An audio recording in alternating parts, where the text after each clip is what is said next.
Bismillahirrahmanirrahim. Assalamualaikum warahmatullahi wabarakatuh. Waalaikumsalam warahmatullahi wabarakatuh. Selamat sore kepada semua Bapak Ibu peserta webinar pada hari ini. Pada sore hari ini, perkenalkan saya Indari Nangkit selaku moderator pada webinar berbagi praktik baik, komunitas belajar, dan pemanfaatan portal rumah belajar. Pada sore hari ini telah hadir ke tengah-tengah kita, yaitu para keynote speaker dan narasumber, dan juga Bapak Ibu peserta webinar pada sore hari ini. Bapak Ibu semuanya, pertama-tama izinkan saya untuk menyapa keynote speaker kita dan para narasumber pada webinar sore hari ini, yaitu kepada yang terhormat Ibu Yanti SPD MM. Beliau selaku Ketua MGMP Matematika di Kabupaten Ogan Komering Ulu, dan juga kedua narasumber hebat kita, yaitu ada Ibu Astri Ruri Rizky SPD selaku Guru Inti MGMP Matematika Kabupaten Ogan Komering Ulu, dan juga ada Bapak Dwi Setiono SPD GR selaku Guru Inti MGMP Kabupaten Ogan Komering Ulu. Selanjutnya, sapaan hangat pada sore hari ini kita tunjukkan juga kepada seluruh peserta MGMP Matematika Kabupaten Oku. Selamat datang pada webinar kita sore hari ini. Kita rasanya sudah tidak sabar lagi untuk bisa menyapa Ibu Yanti yang sudah hadir ke tengah-tengah kita. Beliau nanti yang akan memberikan sambutan kepada kita semua pada sore hari ini. Selamat sore Ibu Yanti. Terima kasih kepada moderator yang telah memberikan kesempatan kepada saya untuk memberikan kata sambutan dalam kegiatan webinar kita pada sore hari ini. Bismillahirrahmanirrahim. Alhamdulillahirabbil alamin wassalatu wassalamu ala asrofil anbiya'i mursalin wa ala alihi wa sahbihi ajma'in. Yang saya hormati Bapak narasumber dan Ibu narasumber, serta rekan-rekan anggota MGMP Matematika Kabupaten Oku yang saya banggakan. Terima kasih. Kegiatan ini kita lakukan untuk pertama kali.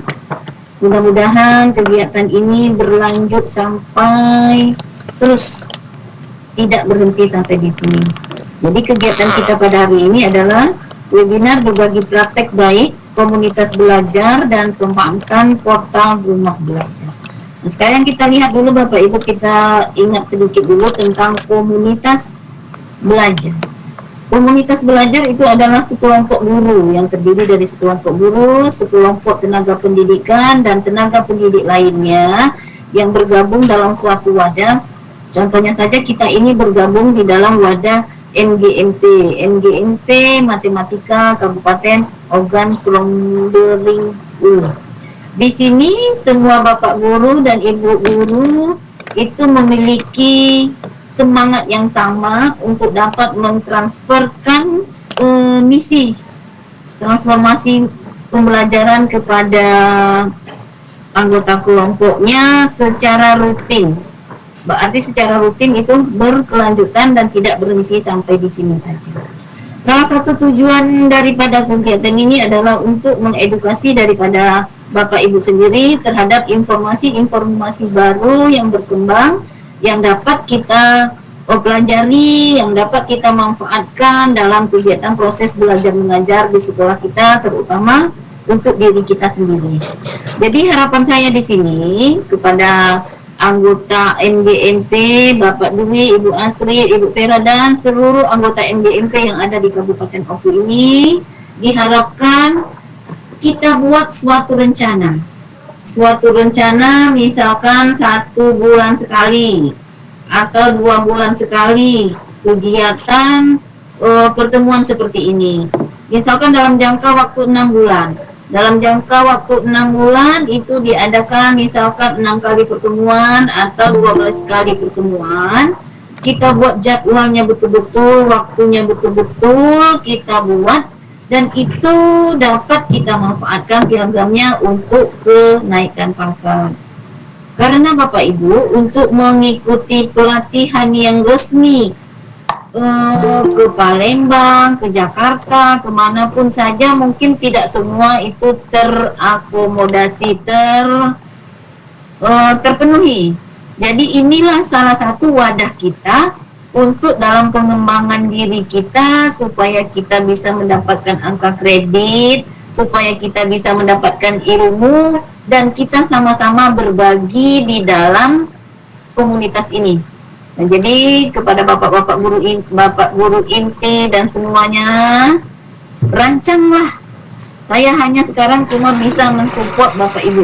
Kalau mau adakan pertemuan secara luring, bisa saya sediakan tempat untuk bapak dan ibu guru sekalian. Kalau maupun secara daring, kita melaksanakan secara daring. Tapi itu diharapkan nanti setelah rencananya selesai, kalau bisa diharapkan 1 kali atau 2 kali pertemuan itu diadakan luring.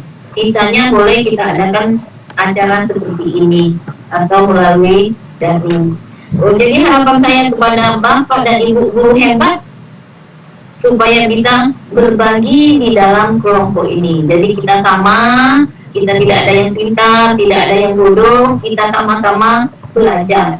Sama-sama belajar dan sama-sama berbagi. Mudah-mudahan dengan niat yang baik kita melakukan kegiatan ini, dengan niat yang tulus kita mendapatkan ilmu yang bermanfaat bagi diri kita dan anak-anak diri kita, anak-anak kita semua.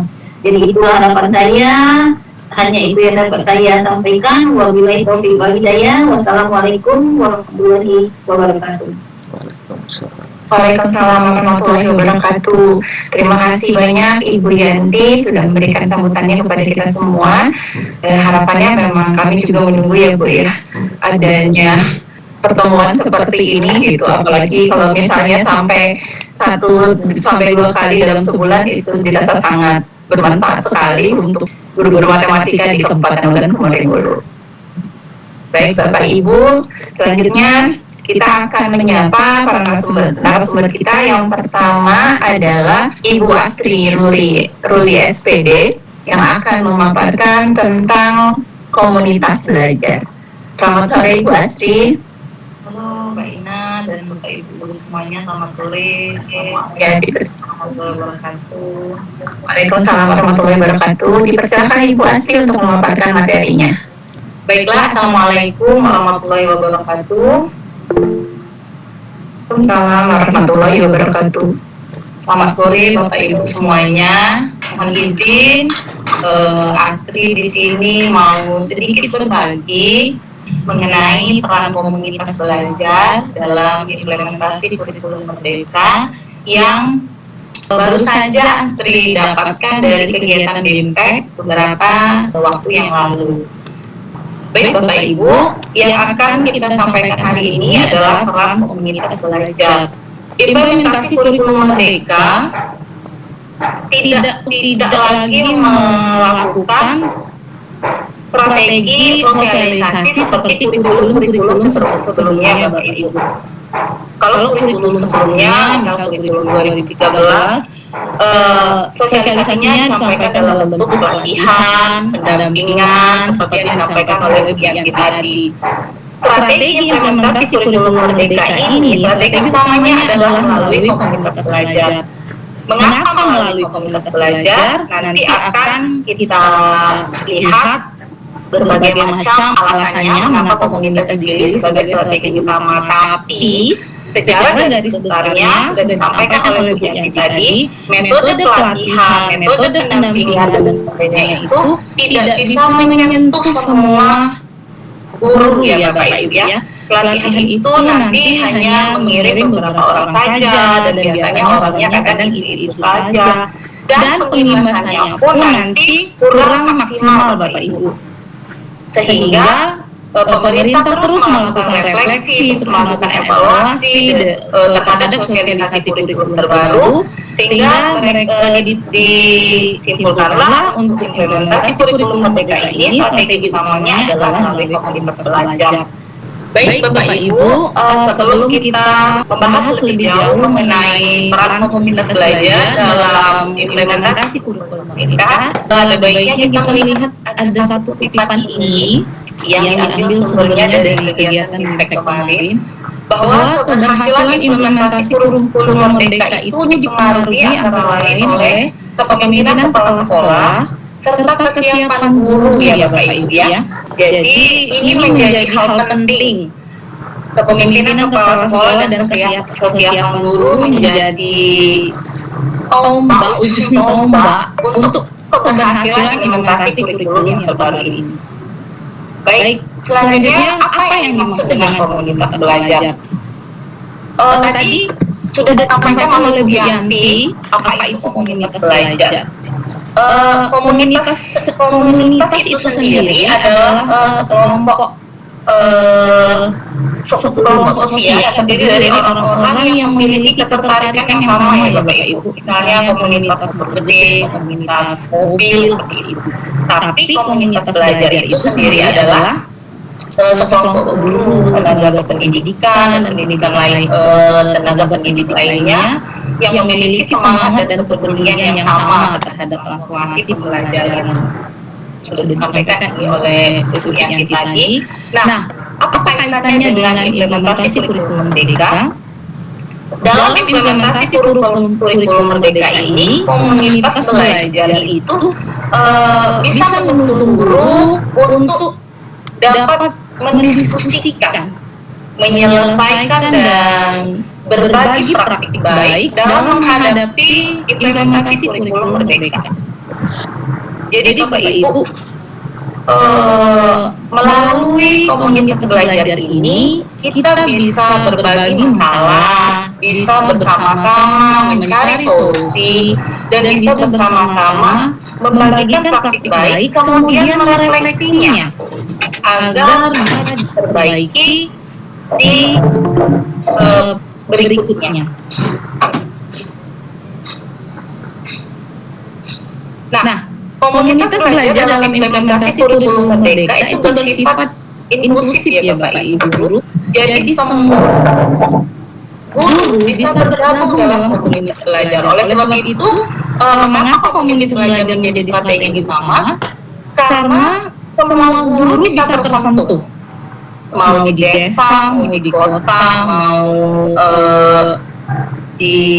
mau yang sudah ASN, mau yang belum ya Bapak Ibu, semuanya bisa bergabung dalam komunitas belajar sehingga materi-materi, praktik baik dan segalanya itu bisa diakses oleh semua guru yang ada di suatu tempat. Kalau kita di Kabupaten Oku ya Bapak Ibu ya. Apa yang ada di dalam komunitas belajar? Apa yang mau dibahas di dalam komunitas belajar? Tentu yang kita fokuskan adalah apa yang menjadi kebutuhan peserta didik Bapak Ibu guru. Melalui komunitas belajar ini, seperti yang disampaikan oleh Yanti tadi, kita bisa melakukan pertemuan rutin, bisa berdiskusi, bisa bersama-sama mencari solusi, memecahkan masalah dari permasalahan yang dibawa dari sekolah masing-masing, dan juga bisa berbagi praktik baik, lalu merefleksikannya untuk kemudian diperbaiki. Nah, kegiatan ini akan sangat lebih baik jika optimum ya, terjadwal seperti yang disampaikan Ibu Yanti tadi.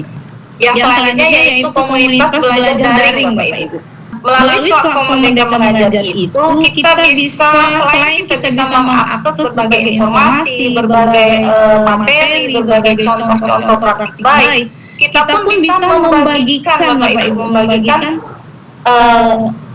aksi kita, berbagai macam praktik baik kita, sehingga di sana kita ada pertukaran praktik-praktik baik, pertukaran contoh-contoh praktik baik berdasarkan karakteristik sekolah masing-masing, sehingga di sana muncullah berbagai macam interaksi, gitu ya.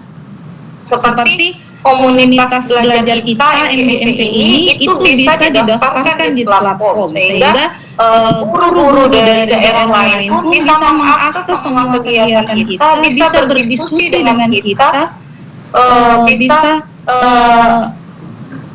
belajar juga dari kita kalau seandainya ada berbagai macam praktik baik yang sudah kita bagikan di platform Merdeka Belajar. Makanya PMM juga termasuk dalam komunitas belajar karena ada kegiatan baik yang mempunyai visi sama demi tujuan bersama, menemukan masalah, mencari solusi dan lain sebagainya. Mengapa komunitas belajar seperti yang saya sampaikan di awal tadi secara garis besarnya saja? Ini Bapak Ibu. Mengapa memilih strategi komunitas belajar dalam meningkatkan kompetensi? Yang pertama, tidak memerlukan biaya. Tidaknya ada di tanda kutip ya Bapak Ibu, bukan berarti tidak sama sekali ya. Mungkin tidak memerlukan biaya yang sangat besar. Kalau pelatihan tentunya memerlukan banyak biaya ya Bapak Ibu, makanya pesertanya terbatas, yang dikirim juga tidak bisa banyak terkait dengan akomodasi, transportasi dan lain-lain. Tapi melalui komunitas belajar, biaya-biaya seperti itu bisa ditekan dengan hasil yang bisa lebih maksimal karena semua guru bisa mengakses, semua guru bisa berdiskusi, semua guru juga bisa membagikan informasi-informasi yang mereka ketahui dari berbagai sumber yang sudah ada. Kemudian bisa memanfaatkan sumber daya yang sudah tersedia di sekolah.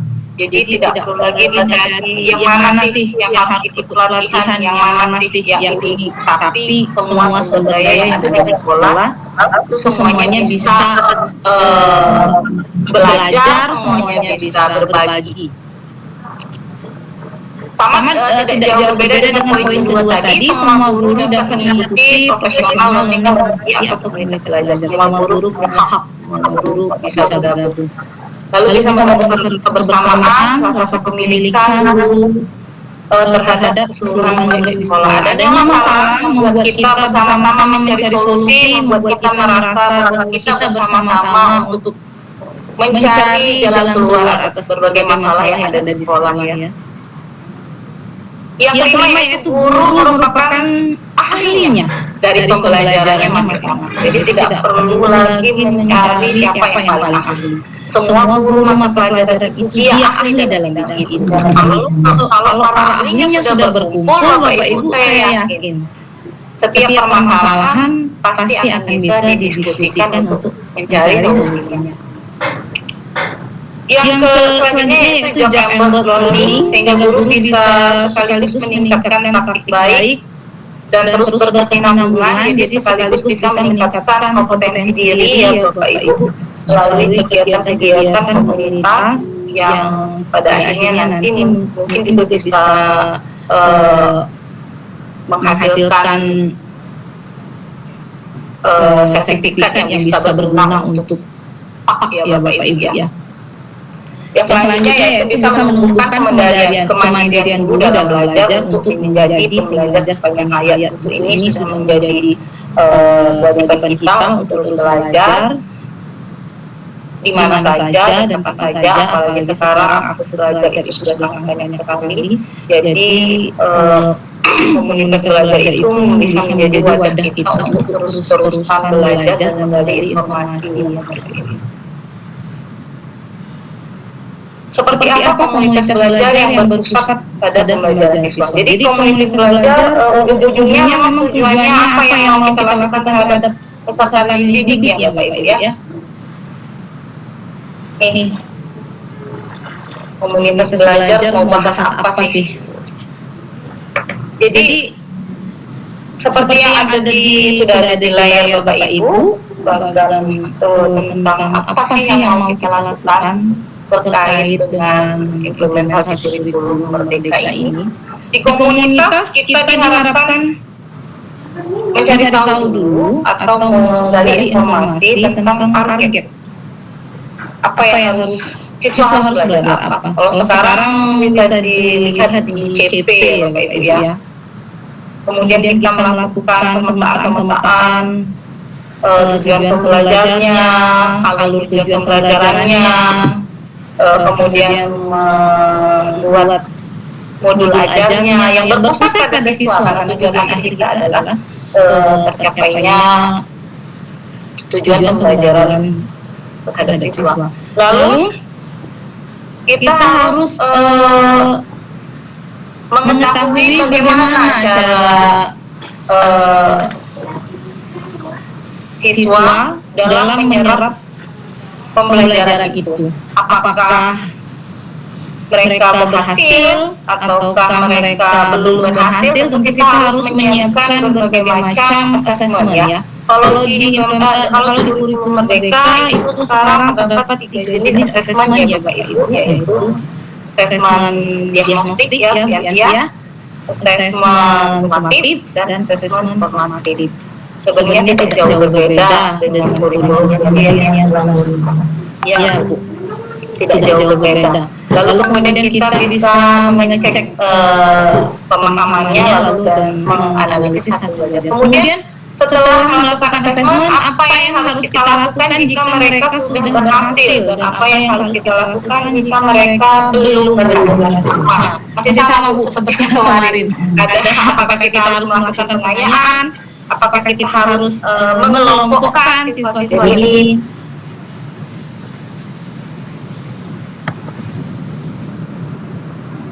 Ya, apakah kita harus melakukan pengelompokan gitu ya, sesuai dengan apa yang sudah siswa capai, sesuai apakah harus dikelompokkan sesuai dengan gaya belajarnya sehingga bisa mencapai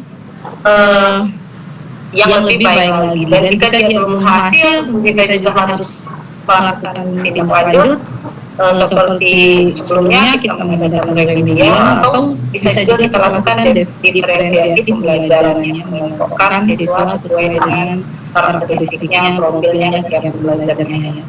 Sedikit saja mengenai untuk materi ini sebenarnya bisa Bapak Ibu akses ya dari link yang dibagikan oleh Ibu Yanti kemarin. Jadi ini hanya garis-garisnya saja mengenai ini bisa dilihat siklus belajarnya dari mengidentifikasi kebutuhannya, kemudian bisa berbagi masalah, membagikan pengalaman. Ini siklus belajar yang ada di dalam komunitas belajar ya, sehingga kebutuhan setiap anggota itu bisa terpenuhi. Kemudian kita berdiskusi untuk merefleksikan dan jika memungkinkan dan sangat wajib itu untuk mendokumentasikan kegiatan foto-foto ya Bapak Ibu ya.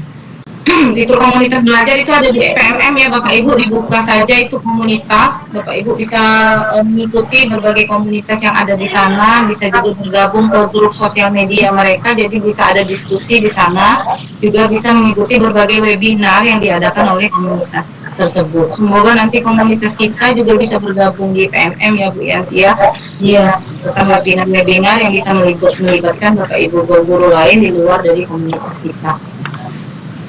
Ini kriteria komunitas belajarnya, kita harus memiliki penggerak atau komunitas aktif, kita harus melakukan pertemuan rutin, dapat secara daring maupun luring, dan memiliki anggota yang sudah atau akan menerapkan kurikulum Merdeka. Sepertinya kita sudah punya ini ya Bu ya, bibit-bibitnya, tinggal pertemuan rutinnya lagi nih, sehingga komunitas kita nanti bisa eksis di platform Merdeka Mengajar. Ini tujuan komunitas belajar sudah disampaikan tadi oleh Bu Yanti untuk mengedukasi, mendukung, membina, dan mendorong serta mengintegrasikan pembelajaran ya. Ini peran komunitas belajar dalam IKM itu untuk memfasilitasi belajar bersama. Jadi belajar bersama di komunitas belajar itu sangat memungkinkan.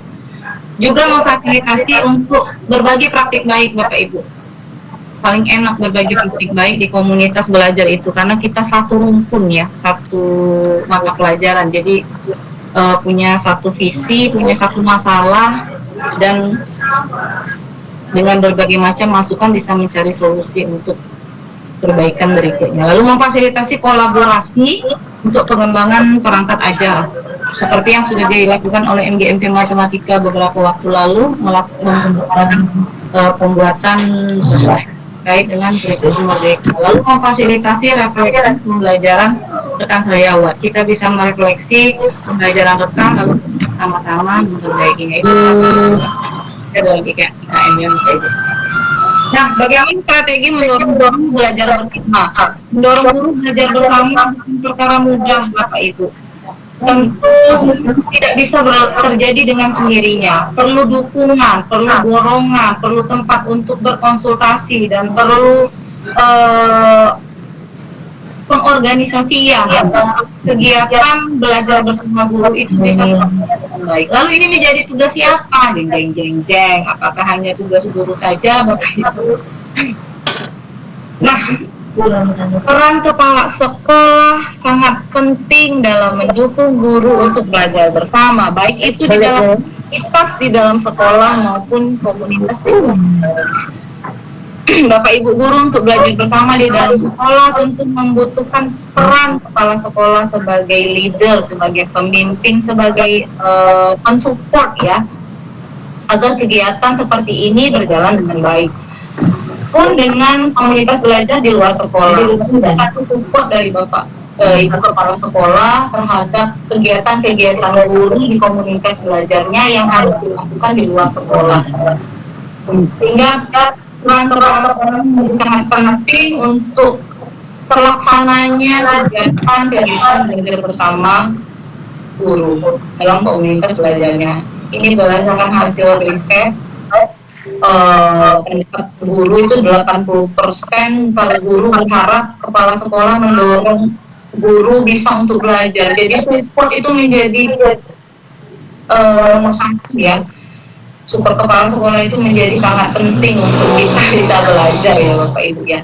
Iya. Selain itu juga kepala sekolah menyediakan fasilitas seperti contohnya Bu Yanti yang selalu terbuka kapan saja, menyiapkan tempat untuk kita belajar, mau kapanpun disupport. Terima kasih sekali Bu Yanti. Semoga semangat dan dukungan kepala sekolah seperti Ibu Yanti juga menular kepada kepala sekolah yang lain, sehingga kegiatan-kegiatan yang berhubungan dengan komunitas belajar bisa terlaksana dengan baik dimanapun sekolahnya.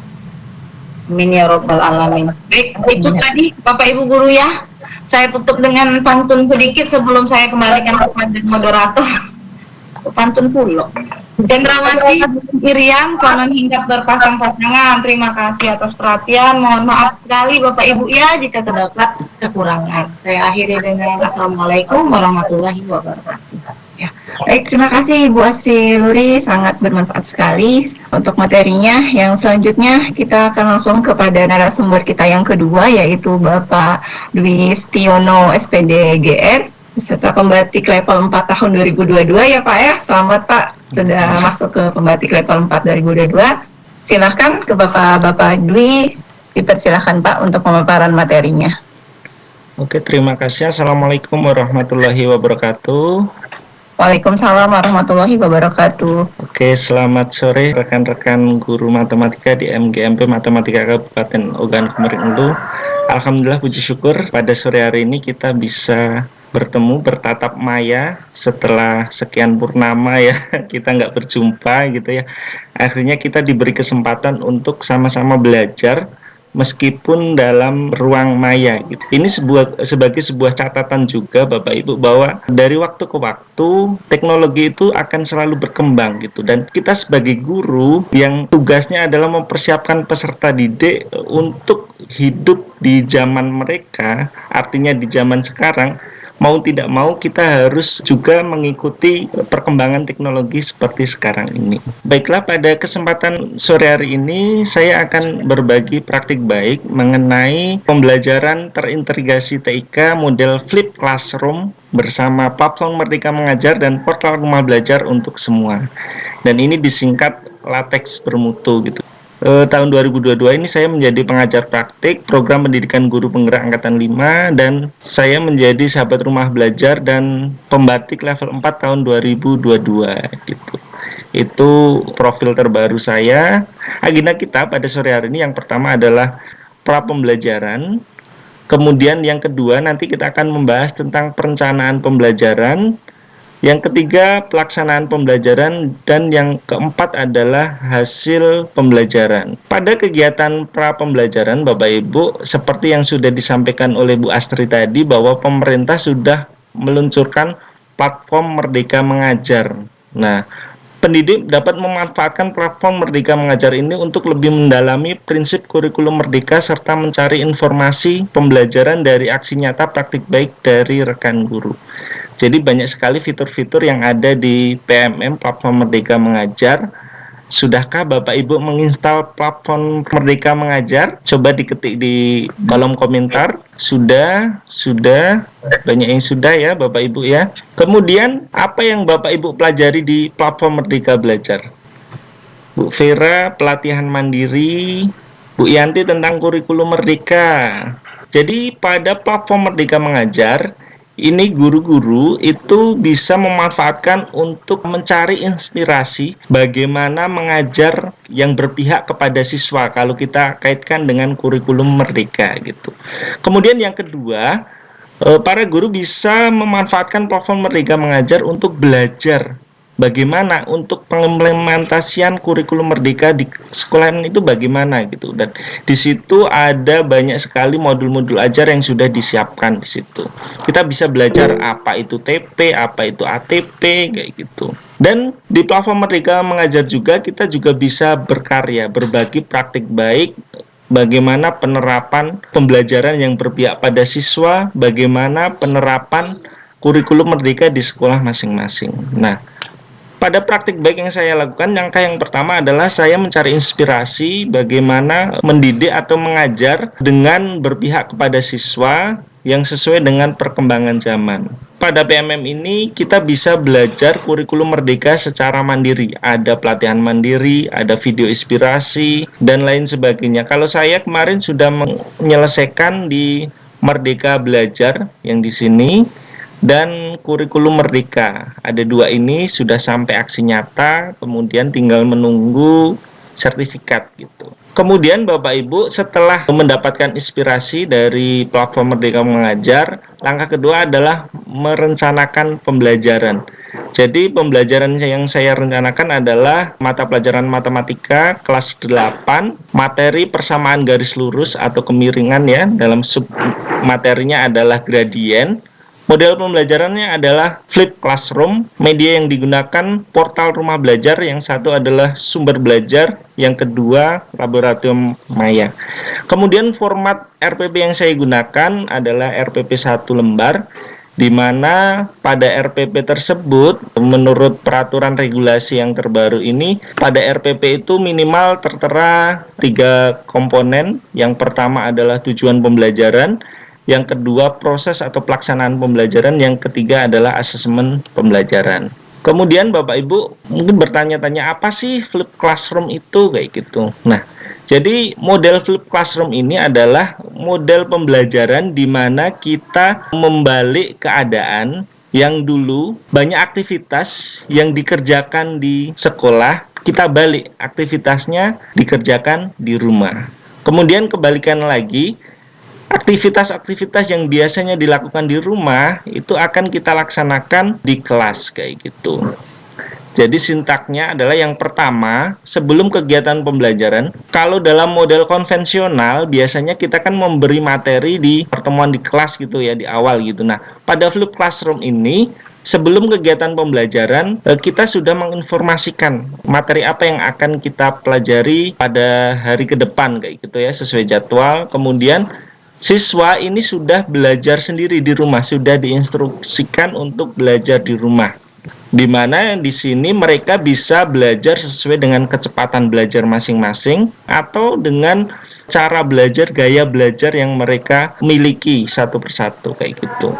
Sebelum masuk ke kelas, mereka sudah punya bekal dulu untuk masuk ke kelas gitu. Sudah ada bekal, kemudian dari pembelajaran sebelum di kelas tadi, mereka sudah ada daftar pertanyaan, apa saja materi yang belum dikuasai, atau ada pertanyaan apa yang perlu dikonfirmasi di kelas secara bersama, kayak gitu.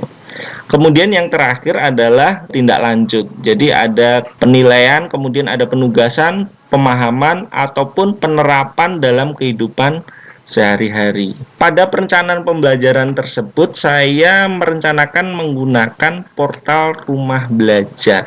Bapak Ibu sudah pernah dengar belum tentang portal rumah belajar? Coba diketikkan di kolom komentar. Sudahkah Bapak Ibu menginstal portal rumah belajar di HP Bapak Ibu? Bu Ina sudah, Bu Astri juga sudah. Yang diem ini antara sudah dan belum, kayaknya banyak yang belum ya Bapak Ibu ya. Jadi portal rumah belajar itu apa sih gitu? Portal rumah belajar adalah portal pembelajaran yang menyediakan bahan belajar serta fasilitasi komunikasi yang mendukung interaksi antar komunitas. Rumah belajar hadir sebagai bentuk inovasi pembelajaran di era industri 4.0 yang dapat dimanfaatkan oleh siswa dan guru. Kemudian konten yang ada di rumah belajar dapat diakses dan dimanfaatkan secara gratis ya Bapak Ibu ya. Jadi kontennya ini bisa digarisbawahi dapat dimanfaatkan secara gratis. Kemudian fitur-fiturnya apa saja? Ada kelas maya, ada sumber belajar, ada laboratorium maya, ada bank soal. Nah, keempat ini adalah fitur-fitur utama dari portal rumah belajar. Apakah ada fitur-fitur yang lain? Masih banyak Bapak Ibu ya. Ada radio edukasi, TV edukasi, kemudian ada reality documentary, kemudian ada peta budaya, kemudian ada blog pena, kemudian ada pelatihan di simpatik juga, pengembangan keprofesian guru juga ada di portal rumah belajar. Nah, kembali ke pembelajaran yang saya lakukan tadi, saya akan memanfaatkan fitur dari sumber belajar dan kelas maya. Gitu ya Bapak Ibu ya. Sumber belajar itu isinya apa saja sih? Sumber belajar itu di situ nanti Bapak Ibu bisa explore di rumah. Jadi banyak sekali video-video pembelajaran, video inspiratif yang bisa Bapak Ibu manfaatkan secara gratis di situ. Kemudian ada media pembelajaran interaktif. Kalau ada kesempatan bisa kita share di grup contoh-contohnya kayak gitu. Kemudian yang saya gunakan yang kedua adalah laboratorium maya. Jadi di laboratorium maya ini nanti siswa akan bereksperimen bagaimana cara menentukan gradien suatu garis gitu. Nah kalau kita misalnya bukan di pelajaran matematika gitu, misalnya di pelajaran IPA gitu ya. Kalau kita mau percobaan kan alat bahannya juga harus dipersiapkan.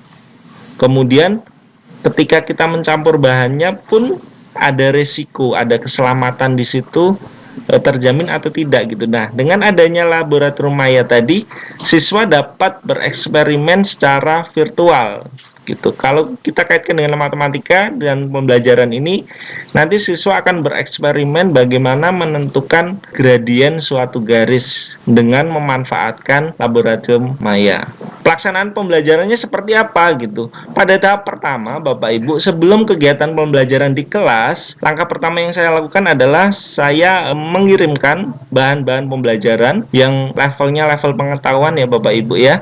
Kita sudah share dulu di grup BA. Jadi kita bisa share, selamat pagi anak-anak, pada pertemuan pembelajaran matematika yang akan datang kita akan belajar tentang persamaan garis lurus.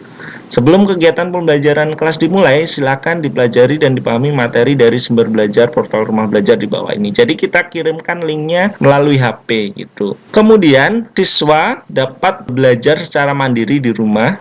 Jika ada hal-hal yang perlu ditanyakan atau hal-hal yang belum dikuasai, kemudian kita masuk ke kelas pada tahap kedua. Pada tahap pendahuluan, kita mengaitkan materi pembelajaran dengan masalah kontekstual.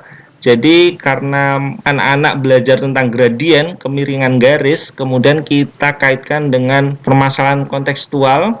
Karena di sekitar kita banyak pohon karet, jadi saya hubungkan dengan bidang sadap karet ya Bapak Ibu ya.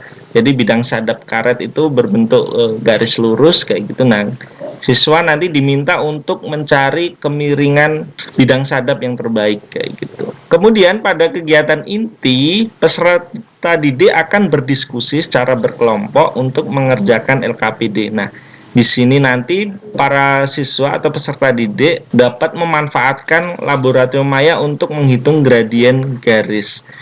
Dan peserta didik bisa memanfaatkan Chromebook. Kalau di tempat kami ada bantuan Chromebook, jadi bisa langsung digunakan Chromebooknya atau bisa diakses melalui HP juga. Laboratorium maya ini bisa diakses baik melalui Chromebook, laptop, maupun perangkat HP dari siswa. Kemudian setelah kegiatan tersebut, pada kegiatan inti nanti, siswa akan diminta untuk mempresentasikan hasil diskusi kelompok mereka, jadi tentang kemiringan sadap karet, gitu. Kemudian di penutup di tahap ketiga, guru melakukan penilaian, jadi saya lakukan penilaian di situ. Kemudian menginformasikan rencana pembelajaran berikutnya. Jadi setelah direfleksi bagaimana kegiatan pembelajaran pada siang hari tersebut, kemudian bagaimana perasaan mereka, bagaimana kesan-kesan mereka, kemudian ditutup dengan menginformasikan rencana pembelajaran berikutnya.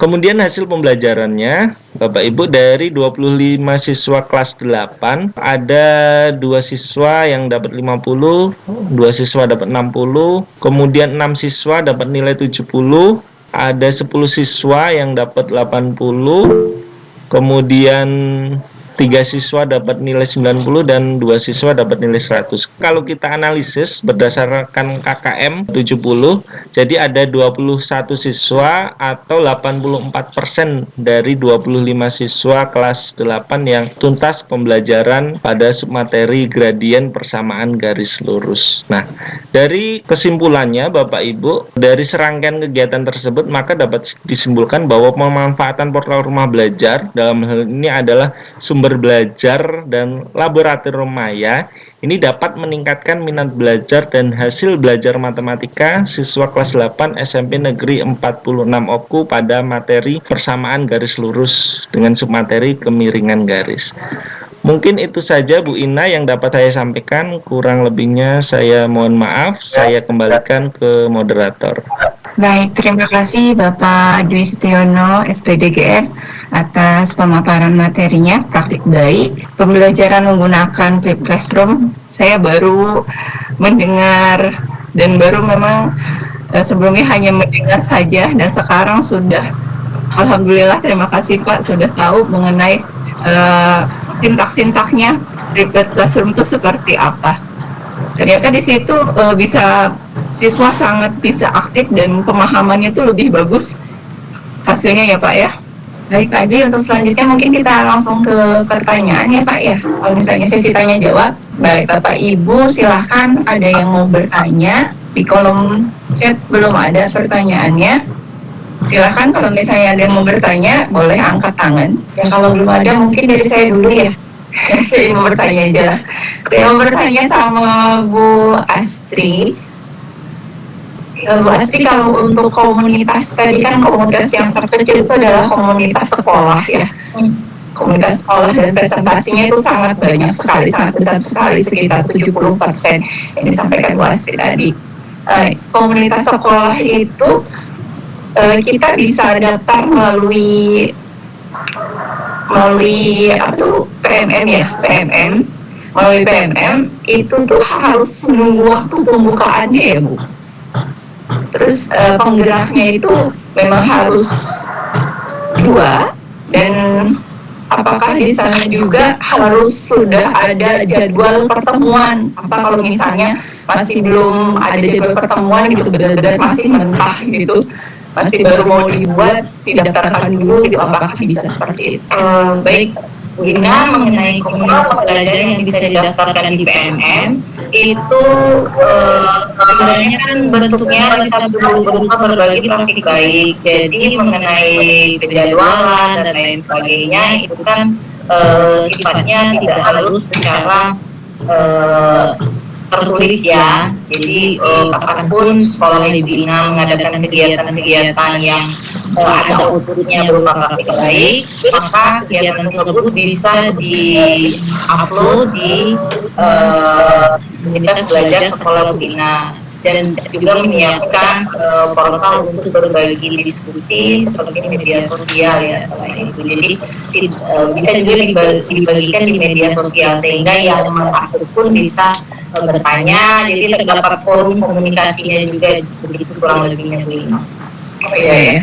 Berarti tidak perbudakan jadwal yang memang benar-benar dari misalnya harus sudah lama gitu bentuk komunitas itu tidak perlu ya Bu ya. Ya, intinya komunitas itu membagikan praktik-praktik baik, output-output yang sudah dihasilkan dari komunitas yang ada sehingga bisa menjadi bahan untuk pembelajaran atau bisa menjadi contoh untuk komunitas-komunitas belajar yang lain. Terima kasih Bu Asri. Bapak Ibu guru yang lainnya silahkan. Ada yang mau bertanya? Ibu Ina, saya mau bertanya sama Ya Bu, Ibu Astrid. Ibu Astrid, ya Bu. yang komunitas di sekolah tadi, apakah harus didaftarkan ke PNM atau cukup sampai di sekolah kita? Kadang-kadang kita di sekolah itu sering mengadakan kegiatan tetapi tidak didaftarkan. Nah, untuk kurikulum merdeka ini apakah harus didaftarkan ke PNM? Baik. Mohon maaf Bu ya, nanti kalau jawabannya agak karena saya juga memang belum terlalu paham mengenai komunitas yang harus kita belajar sama-sama. Jadi begini Bu, sebenarnya komunitas belajar itu memfasilitasi komunitas-komunitas lain yang juga baru mau belajar seperti kita. Jadi masalah harus dan tidak harus tuh sebenarnya fleksibel ya Bu ya. Kalau memang banyak kegiatan-kegiatan yang menghasilkan praktik baik yang dirasa perlu dibagikan kepada orang lain, akan lebih baik itu didaftarkan di komunitas seperti itu Bu, sehingga ada dampak baiknya juga, ada manfaatnya bagi orang lain, dan bisa juga menjadi masukan apabila ada refleksi dari orang lain, sehingga kita bisa melakukan perbaikan-perbaikan di kegiatan berikutnya. Terima kasih Bu Astrid, mungkin itulah yang ada di pikiran saya, tidak harus berbagi, tetapi alangkah baiknya kalau kita berbagi kepada orang lain melalui komunitas-komunitas yang ada. Kayak komunitas kita ini kan sudah lumayan aktif ya Bu ya, webinar seperti ini, materi-materi seperti yang disajikan oleh Pak Dwi tadi itu sangat baik, bisa dibagikan di komunitas yang sudah didaftarkan di platform. Jadi anggota komunitas bisa dengan mudah mengakses, nggak perlu WA, bagi dong Pak Dwi materinya gitu kan. Begitupun dengan anggota komunitas lain. Untuk detail mengenai komunitas, pendaftaran komunitas baik di sekolah maupun komunitas luar sekolah itu bisa Bapak Ibu lihat di platform Merdeka Mengajar ya, bahwa ada juga tahapan-tahapannya, harus sudah menyelesaikan semua topik dan lain-lain, memang ada syaratnya. Ya, sekalian Ibu Astrid, Bu Astrid kan kemarin itu sudah berangkat, alangkah baiknya untuk komunitas kita ini coba tinjau kembali apakah bisa didaftarkan di komunitas yang ada di PNM. Baik Bu, insya Allah nanti bersama rekan-rekan yang lain di bawah bimbingan Ibu, arahan Ibu, nanti kita mencoba untuk identifikasi lah, kurang lebih begitu yang identifikasi dulu banyak gitu ya, untuk didaftarkan di platform Merdeka Mengajar. Semoga saja ini bisa menjadi semangat kita semua Bu untuk memajukan komunitas kita, berbagi manfaat untuk orang lain, terutama untuk dalam anggota komunitas kita ini dulu Bu, MGMP kita dulu. Iya Bu. Saya lihat di sini Bu Astrid banyak sekali potensi-potensi yang ada di anggota MGMP ini, yang terutama yang muda-muda ini kan lebih bersemangat. Iya betul. Tinggal Ibu bukan membina, malah mendorong Bapak Ibu untuk lebih maju. Ya, dorongan itu yang bukan sekali. Sangat dorongan dan support itu sebenarnya yang sangat penting Bu, untuk membangkitkan semangat guru-guru muda yang ada di komunitas kita. Ya, mudah-mudahan nanti kami bersyukur sekali Bu Yanti sangat mendukung sehingga kegiatan-kegiatan yang bermanfaat itu bisa terlaksana dengan baik, memfasilitasi kami untuk terus belajar, semangat belajar.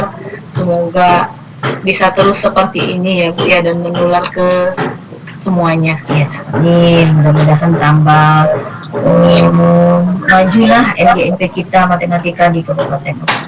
Amin. Terima kasih Ibu Yanti dan Bu Astri Luri. Saya mau bertanya ke Bapak Dwi tentang penggunaan metode flipped classroom. Apa saja kendala yang Bapak hadapi terhadap siswa-siswa Bapak? Karena saya sendiri pernah merasakan untuk menyuruh siswa itu belajar materi sebelum kita kasih materi, disuruh belajar dulu materi itu, ternyata banyak siswa yang tidak melaksanakan itu gitu Pak. Jadi masih belum bisa menggerakkan anak-anak saya untuk bisa menjadi seperti anak-anak murid Bapak gitu. Oke, terima kasih Bu Ina ya. Jadi sepertinya permasalahan tersebut juga pernah kami alami ya, Bu Ina ya, dengan Bapak Ibu yang lain. Masalah utamanya adalah masalah pembiasaan ya, Bu Ina ya. Jadi kalau kita mau memulai sesuatu, katakanlah seperti kegiatan webinar ini, kalau kita baru pertama mungkin banyak sekali kendala teknis, kemudian bisa nggak sih caranya masuk ke Gimit itu bagaimana, seperti ada perasaan-perasaan seperti itu kayak gitu. Akan tetapi kalau kita sudah melakukannya berulang kali, nanti kita akan sudah terbiasa gitu. Oh, ternyata seperti ini step-stepnya kayak gitu. Kemudian lebih fokus lagi ke penerapan pembelajaran dengan pemanfaatan portal rumah belajar. Salah satu kendalanya kalau di tempat kami adalah masalah sinyal ya Bu Ina ya. Mungkin ini masalah juga untuk semuanya. Kalau mati lampu ya sudah selesai gitu. Akan tetapi Bapak Ibu, karena tadi materinya kan sudah kita share dulu ke siswa, jadi siswa tadi ada jeda waktu yang lebih lama untuk mempelajari materi tersebut di rumahnya masing-masing gitu. Jadi untuk kendala sinyal tadi sudah ada sedikit berkurang, sedikit teratasi kayak gitu. Jadi setelah mereka belajar di rumah, mereka masuk ke kelas untuk kegiatan pembelajaran itu mereka sudah ada bekalnya dulu gitu loh, tidak langsung di situ kayak gitu. Dan ketika mereka sudah masuk ke kelas, mereka sudah punya bekal pemahaman awal mengenai materi yang akan dipelajari kayak gitu. Jadi nggak kosong lagi. Kalau biasanya kan kita masuk ke kelas kan materi belum disampaikan, mereka seperti gelas kosong lah misalnya kayak gitu. Mereka nggak ada bekal sama sekali kayak gitu. Nah, dengan adanya penerapan flip classroom tadi, mereka sudah ada bekal di rumah masing-masing dan mereka bisa belajar dengan kemampuan mereka. Kan ada beberapa siswa ya yang punya intelijensi tinggi, maksudnya sekali baca langsung paham. Ada yang siswa harus berulang kali membaca baru paham seperti itu. Jadi kita mengakomodir keberagaman dari kemampuan awal dari siswa tersebut. Ya, jadi perlu pembiasaan ya Pak Dwi ya. Jangan satu kali atau dua kali langsung menyerah, ganti metode lagi. Iya. Iya, betul sekali Bu Ina, dan seperti kegiatan webinar ini, jadi kita biasakan juga gitu. Jadi biar kita terbiasa, kita lakukan nanti PR kita bersama. Tadi sudah disampaikan oleh Bu Yanti, ini adalah sebagai kegiatan pemicu awal. Nah, ke depan saya yakin banyak dari rekan-rekan guru yang punya banyak potensi, banyak pengalaman yang bisa dibagikan ke komunitas MGMP Matematika ini. Dan harapan kami kita bisa sama-sama saling belajar, sama-sama berbagi kayak gitu. Terima kasih Pak Dwi atas pemaparannya. Gimana Bapak Ibu guru yang lainnya? Adakah yang mau bertanya? Ibu Haja Siti Aisyah silahkan. Mau bertanya dengan siapa Bu? Ya, terima kasih atas waktunya. Sebelumnya saya ucapkan Assalamualaikum warahmatullahi wabarakatuh.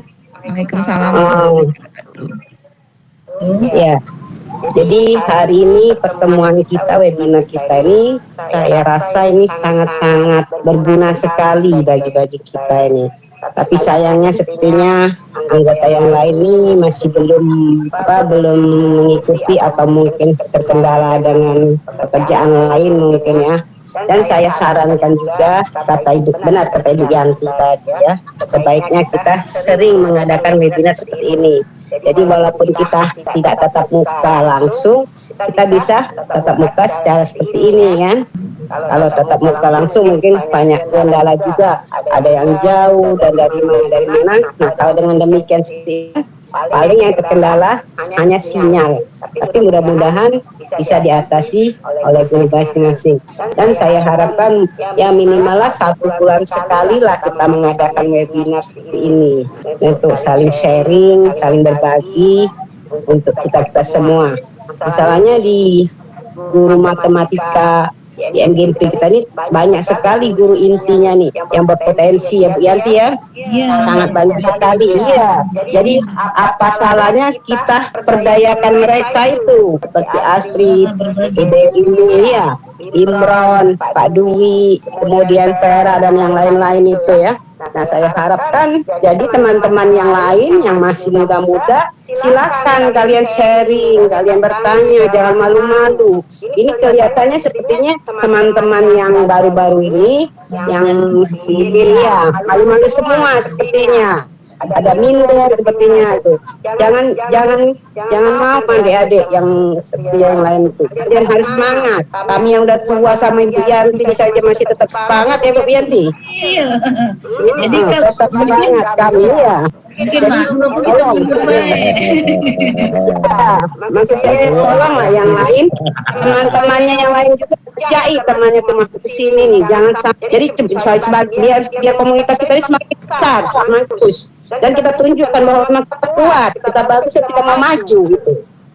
Ya itu saja saran dari saya.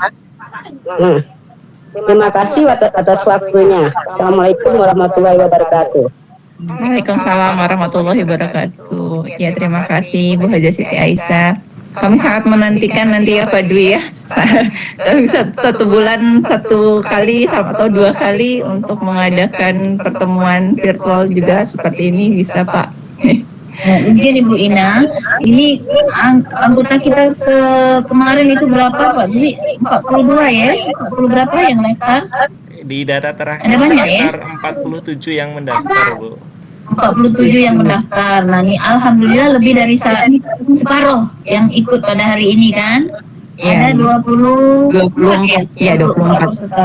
27 pertama tadi absennya masuk. 27. Oh, 27 absen yang masuk Pak Dwi. Nah, berarti lebih dari 1. Jadi mudah-mudahan nanti itu 30 20 itu anggotanya enggak apa-apa. Pada awal berdiri MGMP Matematika ini, anggotanya ya Bu Siti Aisyah ya cuma sekitar 15 orang pada awalnya.